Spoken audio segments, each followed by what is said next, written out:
Hello, it's me, Alyssa Morrison again. My pronouns are she, her, and hers. And you are going to learn in this video about dynamics, intervals, and melody. So first we're going to learn about dynamics. We're going to learn about what they are and how to use them when making your own song. A dynamic is the loudness or softness presented or played in a song. So for example, here I will play a loud sound, and now I will play a soft sound. So the different dynamics are used to express musical emotion. For example, if you're songwriting and you are chanting through your song, or you're really passionate about what you want people to hear in your song and how much emotion in your song very loudly, then you would use a loud tone. For example, in this very popular classical song for Elise, you could play it loud like this. Okay, so if you wanted to awake the crowd or your audience to be aware of what you're trying to feel or say or to get across, definitely use loud when appropriate in your songs. In your songwriting, you don't have to stay to one dynamic. You can switch from loud to soft to medium loud or to medium soft. So there's some in-between dynamics you can get, especially when you're songwriting. For example, for a piano sound, when to use that, maybe if you're somber or sad or calm. For example, if you want to give a calm expression in your song, you would use or play very lightly on the keys. So here is a soft sound of the same song I just played, but a softer sound.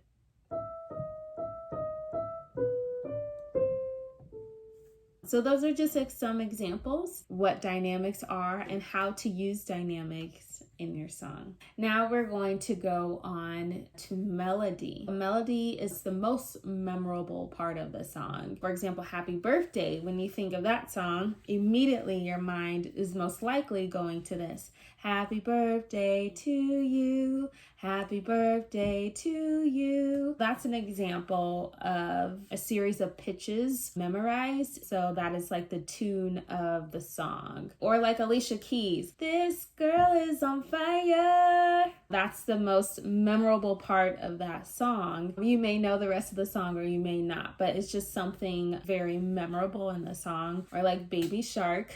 Baby shark, do do do do do do. That is what a melody is. Next, we're going to learn about intervals. This part of the session is very complex. I'm going to give a few different examples, a few different tones you can hear so you can better understand the concept. An interval is the measure of one key to another key.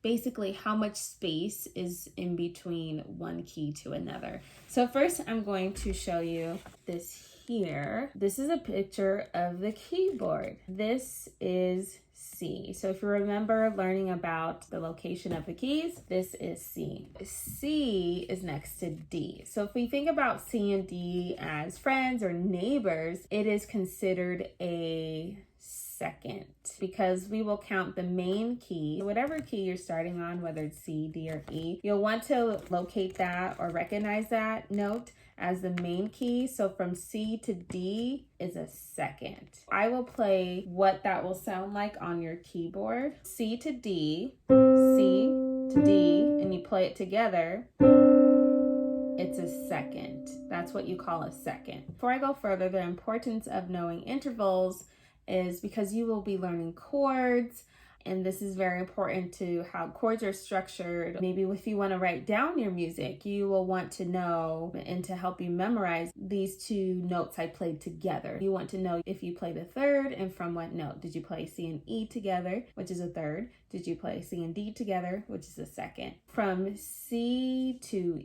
E is a third. So if you count 1, 2, 3, C to E is a third, and you will only play C and E. So let me play C and E for you, and now I will play them together.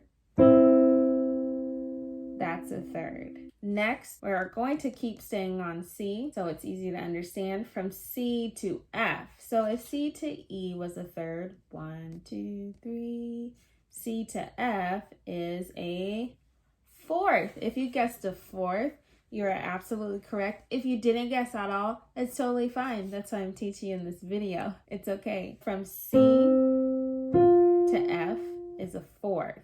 Like that. Very good. Now from C to G is a fifth.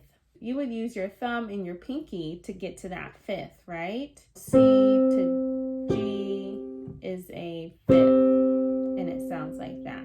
Now we're going from C to A. You might have to stretch those fingers over the keys to play them together. From C to A is a sixth, and it sounds like this.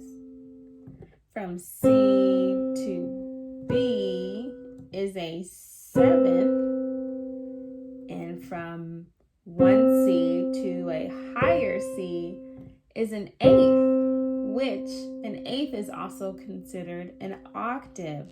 So you are an octave above from where you started. You played 1C to a higher C, like that. So you would use, for the second, you would use fingers 1 and 2. For the third, you would use fingers 1 and 3. For a fourth, you would use fingers 1 and 4. For a fifth, you would use fingers 1 and 5. And for any further interval afterwards, you would just try to stretch your fingers as much as they can reach, if they can reach, to get to that particular key. I hope this helps. Thank you.